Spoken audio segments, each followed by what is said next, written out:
vidéo, c'est le book haul du mois de novembre.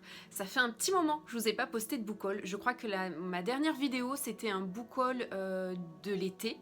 Ça devait être soit le mois de juillet, je pense, ou le mois d'août. Mais depuis, je n'en avais pas fait. Je me suis demandé si j'allais rattraper mes vidéos. Finalement, on va peut-être pas le faire parce que sinon la vidéo va durer une plombe. Donc en fait, on est sur le book haul de novembre. Sachant qu'il faut savoir qu'au mois d'octobre, j'ai été en no-buy, c'est-à-dire qu'en fait avec les copines on organisait un swap, on était 5, les 5 foldingues, donc on était toutes en no-buy sur le mois d'octobre. Donc finalement le mois d'octobre, bon il y a eu très peu d'arrivées, très peu d'achats, mais alors après... Autant vous dire que je me suis lâchée, d'autant plus que fin octobre, on a commencé à voir sortir partout dans les magasins les romances de Noël. Et autant vous dire que moi, les romances de Noël, c'est quelque chose que j'adore. Donc quand j'ai vu tout ça en magasin, je m'étais promenée, je me rappelle, à Sorams. Il y avait un étalage de romances de Noël, je n'avais pas pu en acheter, j'avais été extrêmement frustrée. Alors autant vous dire que quand la période de no-buy s'est terminée, eh bien...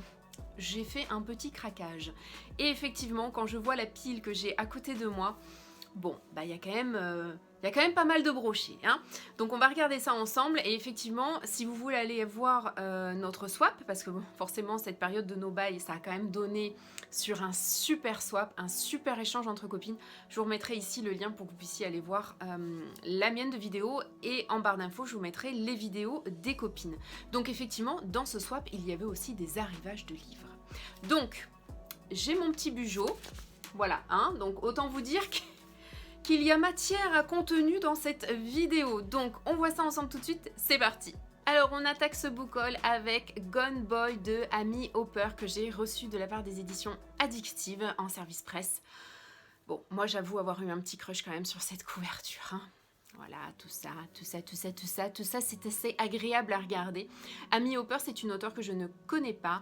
On est là en fait avec un bad boy qui va refaire surface 7 ans après dans la vie de Bess. Donc voilà, c'est une histoire qui me tentait beaucoup. Il avait été repoussé à sa sortie, il était prévu au mois de novembre et finalement il est sorti début décembre. Donc il est actuellement disponible en librairie. Il fait partie de ma pile à lire de décembre. J'ai vraiment hâte de l'attaquer. Bon, c'est une petite brique. Il doit faire un peu plus de 400 pages. Mais bon, voilà. Ce résumé me plaisait. Donc voilà. Je pense que je vais passer un très bon moment avec lui au mois de décembre. Ensuite, on continue. Est arrivé également Apprends-moi le désir de Anna Wendel, toujours aux éditions Addictive. Je l'avais reçu en service presse. C'est un livre que j'ai lu très récemment et je me suis tellement régalée. C'est une histoire qui est extrêmement bouleversante. La plume de Anna Wendel, j'ai vraiment beaucoup aimé. Elle m'a procuré énormément de sentiments, elle m'a procuré énormément d'émotions. Alors surtout, ne vous fiez pas au titre, ne vous fiez pas à la couverture parce que j'ai été extrêmement surprise dès les premiers chapitres. Je ne m'attendais pas du tout à ce type d'histoire. Vraiment, ça m'a chamboulée parce qu'on s'attend des fois quand on lit le résumé ou quand on regarde la couverture et le titre à une certaine histoire, et là pas du tout. Et autant vous dire que c'est une très belle histoire. Vous pouvez même la lire pendant l'hiver parce que ça se passe dans le Montana. On est là en fait avec Jérémy qui a fui Wall Street suite à un drame. Il a perdu sa femme, c'est un veuf, il a une petite fille et il s'est reconverti dans l'exploitation, une exploitation forestière. Et va tomber sur sa route ou va être mise sur sa route une jeune fille très extravagante où il a fallu au début de ma lecture que je mette un petit peu mon côté pragmatique de côté. Et je vous en dis pas plus parce que c'est vraiment une histoire à découvrir, elle est juste sublime. Vous pouvez retrouver mon avis sur mon blog ou sur mon compte Instagram, je vous mettrai le lien en barre d'infos. J'ai vraiment passé un excellent moment de lecture. Ensuite, comme j'avais reçu mon swap, est venu se rajouter dans ma bibliothèque. Donc en fait, j'étais la swappée de Céline, que vous connaissez aussi sous le nom de Candy Shy, sur la chaîne Au Boudoir de Candy Shy. Voilà, j'étais sa swappée et dans le swap, et forcément il y a des livres. Et elle m'a offert Les ours mal léchés s'apprivoisent à Noël de Valentine Sterman. C'est chez Hugo Poche dans leur collection New Romance. Ça faisait partie des romances de Noël qui me tentaient, qui me donnaient envie et j'étais tellement contente de le voir justement dans mon colis. Voilà, donc celle-ci, c'est une romance de Noël que je me suis... Alors, il va y en avoir pas mal que j'ai prévu dans ma pile à lire de décembre. Je ne sais pas si je vais réussir à tout lire ce que je me suis prévu en décembre. En tout cas, j'espère pouvoir lire au maximum. Et cette lecture en fait partie. J'ai vu passer beaucoup de retours très positifs sur cette lecture. Donc j'ai hâte. Et en plus de ça, on part en Angleterre. Donc voilà, l'Angleterre, c'est aussi... une contrée que j'aime beaucoup quand les histoires se passent là-bas. Donc j'ai hâte de faire la connaissance d'Irène. Voilà, donc je vous mettrai bien évidemment les liens des livres qui sont dans tout ce book haul. Comme ça vous pourrez aller voir les résumés. Et je vous ferai aussi un article sur le blog. Donc voilà, n'hésitez pas à aller voir aussi ce qui se passe en barre d'infos.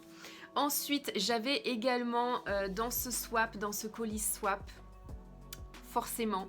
Comme j'étais la swappée de Céline, il était obligé, je pense, qu'elle me mette celui-ci.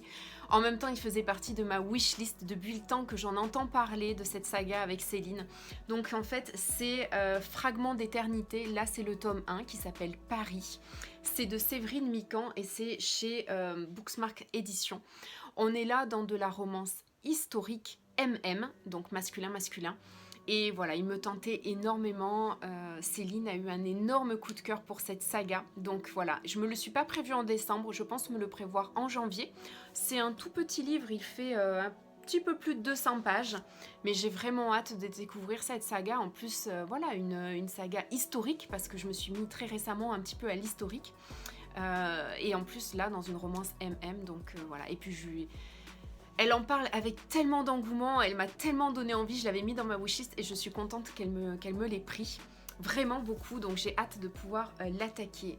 Et enfin, le troisième livre qui faisait partie de ce colis de swap, c'est Vampiria, la cour des ténèbres. C'est de Victor Dixon. Cette couverture, j'avais vraiment croché dessus au moment de sa sortie. Quand il est sorti, j'étais en no-buy, j'avais pas pu l'acheter et j'étais vraiment contente qu'elle me le prenne, qu'elle me le mette dans ce swap. Je ne connais pas du tout la plume de l'auteur parce que je n'en ai jamais lu. J'ai vu passer des retours au moment justement de sa sortie. Des retours où il y avait des retours un petit peu mitigés, d'autres retours de personnes qui avaient beaucoup aimé. Donc j'ai hâte de me faire mon propre avis. On est là forcément avec des vampires.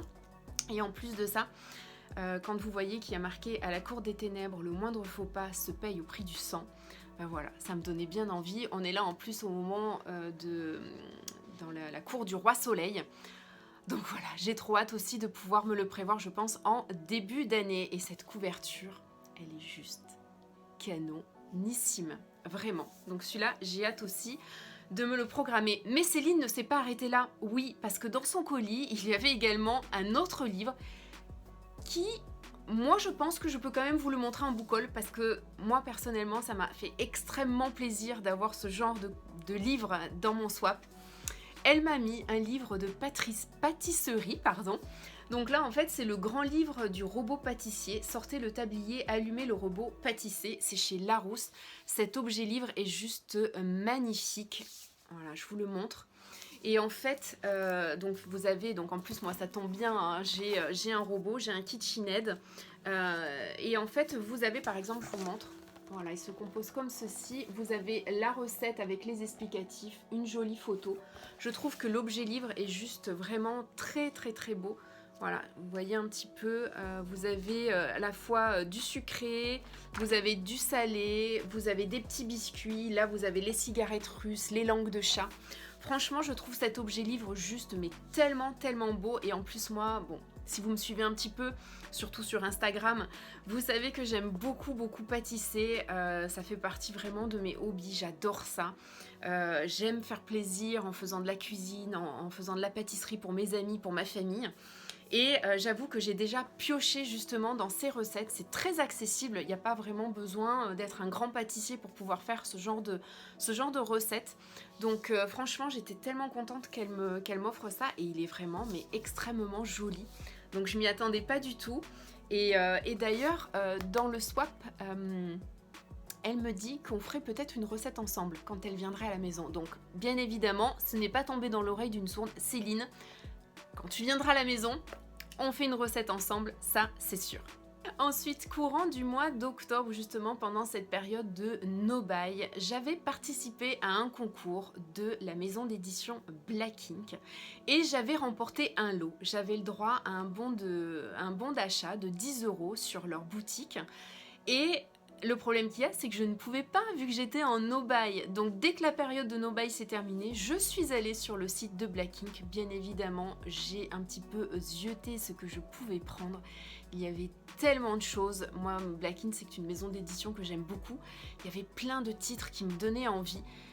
Mais bon, je me suis dit, il y en a un quand même qui me fait très très envie et je me suis pris Bad Trip en Alaska de Emma Landas. Alors, non. Vous ne rêvez pas, cette couverture est juste sublimissime, canonissime. Voilà, c'est cale quoi. Elle est quand même à croquer. Je ne pouvais pas résister, je l'ai pris. Donc merci encore aux éditions Black Ink pour leur concours parce que ça m'a permis justement de me procurer ce titre-là. Emma Landas, c'est une plume que j'ai découverte avec Will. Alors oui, j'ai Chirurgicalement Vôtre dans ma pile à lire, j'ai Green Oak dans ma pile à lire, j'ai Goran d'ailleurs que j'ai prévu en lecture commune avec Ness au mois de janvier. Mais voilà, j'avais tellement aimé sa plume dans Will que j'avais envie de partir en Alaska avec Cal. Cal la sociale, Cal le glacial, Cal le chacal, voilà. Cal le sculptural, le phénoménal, le sexuel, Cal est fait pour moi, je vous le dis. Donc voilà, on a prévu justement cette lecture avec les copines. Ça fait partie de ma pile à lire du mois de décembre. Et là, je suis actuellement dans une lecture, c'est ma prochaine lecture. J'ai hâte de retrouver l'Alaska, j'ai hâte de retrouver Cal et j'ai surtout hâte de retrouver la magnifique plume d'Emma Landas que j'aime énormément. Voilà, ça fait partie, Emma Landas fait partie des valeurs sûres, même si je n'en ai lu qu'un seul. Bah déjà, ça me montre un petit peu son univers et voilà, j'ai vraiment hâte de repartir là-bas. Je viendrai vous en reparler aussi très prochainement. Je ne me lasse pas. Je ne me lasse pas de la regarder, cette couverture. Je m'étais ensuite procuré un titre que nous avions en lecture commune sur notre groupe avec les copines Mumu et Céline qui s'appelle Elle Booktube et vous. Je vous mettrai aussi le lien du groupe en barre d'infos. N'hésitez pas, chaque mois on fait une lecture commune avec un univers, une thématique différente. Le mois de novembre était sur la thématique du thriller. C'était ce titre-là qui avait été choisi. Donc c'est L'île des chasseurs d'oiseaux de Peter May, que je n'ai pas lu parce qu'en fait j'ai eu une petite période un peu compliquée au mois de novembre avec le télétravail, avec l'organisation à la maison, ce qui fait que j'ai eu un rythme de lecture au mois de novembre qui a été un petit peu réduit et je n'ai pas pu me le prévoir. Et au moment où en fait à la fin du mois de novembre je devais le lire, j'étais pas vraiment dans un mood de lecture thriller. Donc en fait je me le suis un petit peu décalé, je me le suis reprogrammé pour le début de l'année. Je pense qu'entre temps il va aller dans les mains de ma maman qui lit énormément de thrillers. Mais voilà, quand il avait été choisi, j'avais été super contente parce qu'en fait le résumé m'attirait beaucoup. On est là en Écosse. Donc voilà, moi l'Écosse c'est une contrée, comme je dis tout à l'heure avec l'Angleterre, que j'aime beaucoup. Donc voilà, j'ai pas eu l'occasion de le lire, mais je pense me le prévoir très très prochainement.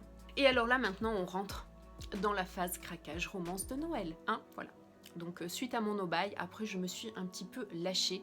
J'en ai pas pris beaucoup, hein, juste 1, 2, 3, 4 romances de Noël que je me suis toutes prévues par contre au mois de décembre, hein, je ne sais pas. Il va falloir que je lise en intraveineuse, je pense, sur le mois de décembre ou pas.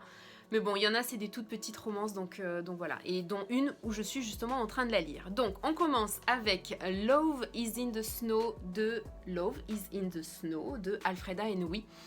Alfreda Henouilly, c'est une plume que j'adore. J'ai pas tout lu d'Alfreda, mais le peu que j'ai lu, j'ai tout le temps eu des coups de cœur. Donc voilà, donc celui-ci, j'ai hâte de le commencer. On est vraiment là dans une couverture, bon, je sais pas si vous voyez bien, ça reflète un petit peu ici. En fait, vous avez du vernis sélectif avec des petits flocons. On est là vraiment dans de la romance de Noël. Voilà, c'est un petit format. On est sur 300 pages.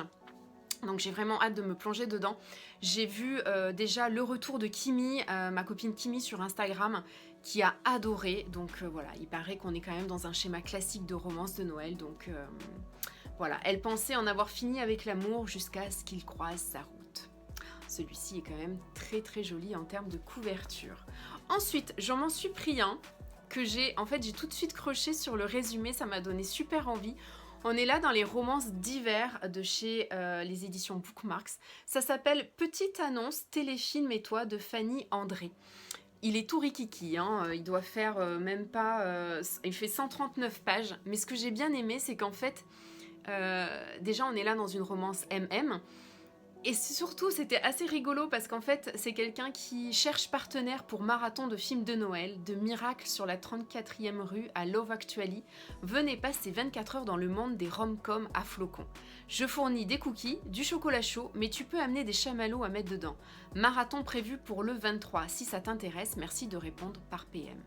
Voilà, donc en fait, c'est quelqu'un qui... C'est un jeune homme qui passe une annonce pour pouvoir passer une journée en mode téléfilm de Noël. Et en fait, va répondre à son annonce son crush d'université. Seulement son crush d'université, ce qui me plaisait dans ce résumé, c'est que c'est un out of zone, c'est-à-dire qu'il est hétéro. Voilà, donc je pense qu'à mon avis, au vu du petit roman que c'est, on est là dans une temporalité qui va aller quand même extrêmement vite entre nos deux personnages. Mais ce qui me tentait, c'était de voir justement comment le rapprochement allait se faire, d'autant plus que voilà, on a un homosexuel et un hétéro. Voilà, et puis je trouvais vraiment ça très joli. C'est une romance de Noël de l'année dernière, un roman d'hiver de l'année dernière en sortie. Ensuite, je me suis pris le Juliette Bonte, Tu fais quoi pour Noël? Je t'évite. Celui-ci aussi est vraiment magnifique. Comme vous pouvez voir, ça reflète, il y a une sorte de vernis sélectif très brillant. Il est très très beau, donc là moi je l'ai chez HarperCollins Poche. Juliette Bonte, je l'ai lu avec mon ex, sa copine, mon faux mec et moi. Je m'étais extrêmement régalée. C'est une plume très légère, très drôle, on passe vraiment un très très bon moment. Donc j'avais envie de lire celui-ci et ça tombe bien parce qu'en fait il est en lecture commune dans notre groupe Elle Booktube et vous pour le mois de décembre. Donc si vous avez envie de le lire, c'est une romance de Noël, voilà, assez rigolote à mon avis parce que bon voilà, de la haine à l'amour il n'y a qu'un pas, mais attention au verglas. Voilà, ça, à mon avis, ça annonce un très bon moment de lecture. Donc si vous voulez venir nous rejoindre, vous pouvez nous rejoindre sur Instagram et vous pouvez aussi nous rejoindre sur le groupe Facebook. En fait, on vous partage le livre en checkpoint. Comme ça nous permet quand, par exemple, vous avez atteint le premier checkpoint, d'aller discuter avec celles qui l'ont déjà lu. Donc en fait, on peut rentrer dans les détails. Et celles qui n'ont pas lu les checkpoints restent à leur niveau, donc ce qui évite un peu le spoil. Je trouve ce système est tellement intéressant parce que ça nous permet tout de suite de pouvoir en discuter avec d'autres personnes, de rentrer vraiment dans le détail sans spoiler les autres. Donc voilà, donc cette scie de lecture est prévue en lecture commune tout le mois de décembre, donc n'hésitez pas à nous rejoindre. J'espère pouvoir me la lire très prochainement. Ben voilà, elle fait partie de ma pile à lire de décembre. Et ensuite, le dernier que je me suis pris, donc toujours dans ma phase de craquage, et là c'est ma lecture actuelle. C'est Karen Ponte, Vous faites quoi pour Noël? Donc là, il est tout rikiki, hein. Je l'ai pris dans sa version pocket. Je ne l'ai pas pris en grand format parce que moi, personnellement, je préfère nettement la couverture poche. Le tome 2 en grand format est sorti très récemment. Donc je me le prendrai, je pense, l'année prochaine, voilà, pour continuer. Et autant vous dire, j'en suis pratiquement à la fin et je me régale. Je ne connaissais pas du tout la plume de Karen Ponte, mais qu'est-ce que c'est drôle. Il y a des expressions... Il y a vraiment beaucoup d'humour. Il y a des notes d'auteur qui sont juste à tomber. Vraiment très très drôles. Et vraiment, je passe un super bon moment. Ensuite, j'ai reçu un service presse Vicious of Silence, le tome 0, Origine, de Amélie Séastier. Je suis vraiment contente d'avoir pu le recevoir en service presse parce qu'on est là dans un univers de biker. En fait, c'est un tome 0. C'est le tout début d'une nouvelle saga, d'un nouvel univers dans les bikers avec les Vicious of Silence. On va être dans une saga spin-off à la saga Blood of Silence, une saga que j'ai adorée, même s'il me reste encore à lire le tome 8 et le tome 9 que j'ai dans ma pile à lire, mais ça voilà. cette annonce de nouvelle saga pour 2021 m'a juste donné envie de terminer les Blood of Silence, que j'ai vraiment, mais tellement adoré. On est vraiment là dans un univers de biker. Moi, c'est vraiment quelque chose que j'adore, les codes, cet univers, etc. Vraiment, c'est des lectures que j'aime. Du moment qu'il y a une thématique biker, généralement, j'essaye de la lire parce que c'est quelque chose que j'adore. Et donc là, en plus avec la plume de Amélie, bah voilà, moi je sais qu'avec les Blood of Silence, je les avais dévorés. J'avais pas pu forcément après, avec mes arrivées, etc., ou ce que je m'étais prévu, pouvoir lire le 8 et le 9, mais ils sont dans ma pile à lire et j'ai vraiment hâte de pouvoir les sortir en début d'année. Des copines sont en train d'attaquer justement la saga des Blood of Silence. Je pense que je les rejoindrai en cours de route quand elles seront arrivées au tome 8 et au tome 9. Et bien évidemment, je vais lire cette nouvelle saga qui est prévue en 2021, qui s'appelle Vicious of Silence. Ce tome 0, je l'ai dévoré. Bon, c'est un petit tome, hein, il est très succinct, mais en fait, il nous explique tellement bien le commencement, la création de ce club des Vicious of Silence. Et j'ai vraiment adoré. On est là avec la nouvelle génération, les bébés des Blood of Silence. Et c'est tellement bien de les voir dans ce stade de leur vie où ils vont devoir faire des choix, où ils vont se lancer eux de leurs propres ailes. Et c'est très intéressant parce qu'en fait, ce tome 0 est dispatché, il y a des chapitres, mais c'est des chapitres par personnage qui vont composer justement ce nouveau MC. Et c'était tellement intéressant de voir la personnalité de chaque personnage, d'avoir des bribes en fait d'histoires qui vont composer chaque tome de ces personnages. Donc franchement, je l'ai dévoré. Pareil, vous pouvez retrouver mon ressenti sur mon blog ou sur mon compte Instagram. On est là vraiment dans un univers de biker. Si vous voulez commencer, vous pouvez très bien lire vous allez très bien pouvoir lire justement cette nouvelle saga, les Vicious of Silence en 2021, sans forcément avoir lu les Blood of Silence. Mais je pense qu'à mon avis, j'en mettrai ma main à couper que si vous commencez les Vicious of Silence, vous allez avoir envie de découvrir aussi les Blood of Silence. J'ai ensuite reçu de la part de l'auteur Émilie Delma et tout recommencer le tome 1 Delta Force, qui est en auto-édition. Cette couverture est juste magnifique. Vraiment, j'étais tellement contente quand l'auteur a pris contact avec moi. En plus de ça, on est là dans un univers militaire. Et je crois que j'ai lu, mais tellement... Je crois que j'ai peut-être dû lire une, et encore je ne me souviens pas. Je crois que je n'ai jamais lu encore de romance dans l'univers militaire. Donc forcément, j'avais envie, ça m'a donné envie.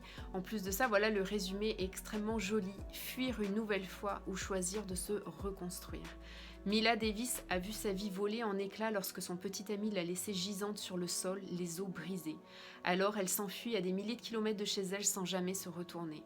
À Columbus, en Géorgie, la vie semble paisible et pleine de promesses, si ce n'est cette base militaire qui lui rappelle tout ce qu'elle a abandonné. Le coffee shop où elle travaille semble être le repère de tous les soldats, y compris celui de Mason Cooper. Mason et ses questions sur ce passé qu'elle cherche à oublier, Mason et son entêtement à la pousser dans ses retranchements, Mason et son sourire en coin, sa détermination et son regard intense auquel rien n'échappe. Mila devra rapidement faire un choix, mais en sera-t-elle seulement capable ? Voilà, moi j'ai craqué. En plus de ça, de lire le résumé, ça me donne des frissons. Et enfin, celui qui a rejoint ma liseuse, le dernier que j'ai reçu en service presse, c'est Calliope, le tome 2, Le tribut d'une épouse de Coconan aux éditions Cherry Publishing. Autant vous dire que je suis tellement contente de l'avoir reçu. J'ai vraiment eu un très gros coup de cœur sur le tome 1. On est là dans de la romance fantasy. Pourtant, si vous me suivez un petit peu, vous savez que la fantasy, c'est pas vraiment un univers sur lequel je vais tout de suite. Ça me sort vraiment de ma zone de confort, mais je trouve que depuis quelques mois, je m'intéresse justement à cet univers. J'ai eu l'immense joie, grâce à une amie qui s'appelle Émilie, les lectures de Meriadoc sur Instagram, de découvrir justement Calliope. Et mais je la remercie tellement grandement, parce qu'en fait, j'ai tellement aimé cette lecture. On est là vraiment donc dans un univers de fantasy, mais si vous n'en lisez pas, surtout ne vous arrêtez pas à ça, parce que c'est de la fantasy qui est très accessible. On n'est pas du tout perdu avec les royaumes, avec les personnages, non. C'est très simplifié. La plume de Coconan est juste géniale parce que c'est une plume qui est extrêmement bien travaillée.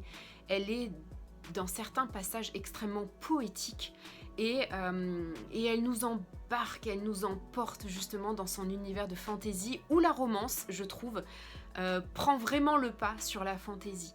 On est là en plus avec une héroïne qui a un caractère très fort, qui se retrouve dans un univers fantaisie où la place de la femme est extrêmement compliquée parce qu'elle est complètement asservie aux hommes.